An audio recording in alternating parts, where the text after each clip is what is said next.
Hi everyone, welcome back to the farm. This week I wanted to bring you in the kitchen and show you an easy grape jelly recipe to can. So let's get canning. For this easy grape jelly that we are going to can, you need 4 cups grape juice. Whether it's store-bought or you bought grapes and crushed them yourself, which is basically not what I did, but what I did. I grown my own and I crushed them and made my own grape juice. So you need 4 cups of grape juice, 7 cups of sugar. If that is too much, you can start out with a smaller amount and increase sugar as you go to your liking. And 1 pouch of liquid pectin. If you would like to make this more sugar-free but with stevia, I use pure. It's a little sweeter. You can use stevia, erythritols.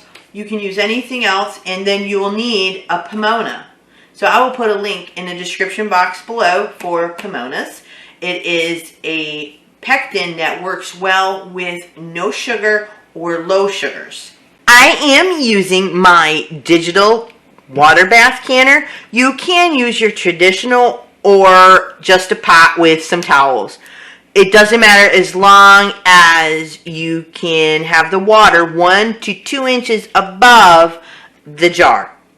So in this digital, I have it set to boiling water, and it is set for 5 minutes. Now, if you live above 1,000 feet, you add 5 minutes per 1,000.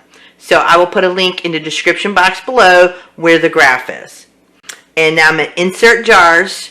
I have made sure my jars are washed and cleaned. Now what I like to do is I like to let this sterilize them.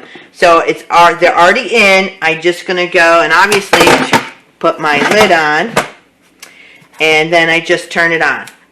So it's on warm. It's going to get hot. And I still have more stuff to do. Another important thing is to take your lids and put them in warm water. So right now we're going to turn on the water. If my burner will ever light. The stove does not like to light. So then I have 10 lids. And all I'm going to do is just place them in and cover them up. So we don't want them to boil. You want them to get warm to loosen the glue. I am using I think it's 12 quart. The reason why is that when you add the jam and the sugar and then you just let everything and you're trying to get it to boil, it will foam and it will rise. So try to use a non-reactive pot, which this is lined with ceramic. I do have, there's a stainless steel, so you want non-reactive.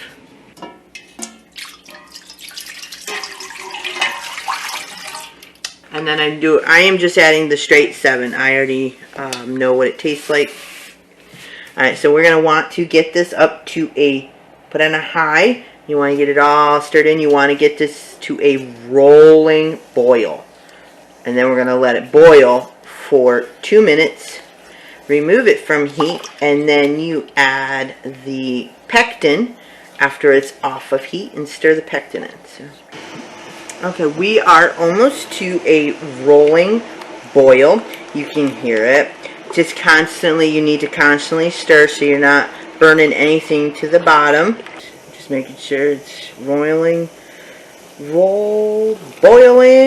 and it's not going to disappear when no, it is not. So now it starts 2 minutes. And you can see it's starting to rise, so that's why I'm using a big pot, because it's really gotten up there. Okay, it's been 2 minutes, shutting it off. Okay, so we're on a different burner. We're cooling. So this is where you want to cut your pectin and get it in. I don't really need to skim. It's actually pretty looking good. Okay, so now we got our pectin in and we're stirring it in. We're all set to start filling our jars, which is exciting. So the jars are heated, they're nice and hot, everything's nice and hot. I have one of my jars out. And grape jelly is really got to be careful because it will stain. It is obviously. So I am trying to get, so it's 1/8 head space. So on the little head spacer, you just go to the 1/8 is right here. So I put a little bit more in. Just like a dribble. Yeah, I'm starting to already gel. So that's why it's important to, why I have a jar here just to go like this. That's fine. And then I have some vinegar, and what I do with the vinegar and paper towel is I just wipe the lip off. So clean it. You're just making sure there's no jam, no nothing on there. And then I already have my lids in warm water, so the glue is nice and loose. And then you're just going to go fingertip tight. That's all. And that's it. And you're going to go, there's one. And there's the start. Okay, so all the jars are in. I'm using the digital. So with the digital, we're going to put our cover on, which says install. And then we're going to go to lock. We need to put down our green. I'm having issues today. Let's see, it says fill jars.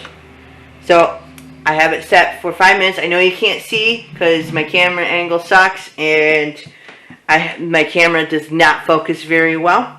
But I have it set for 5 minutes and I already had hit start. So I will bring you back when we're all done. So the canner is done. I think you can see this, Steve. I'm going to give the jars a few minutes before I take them out so they can get accustomed to the cooler air. I don't want them to burst.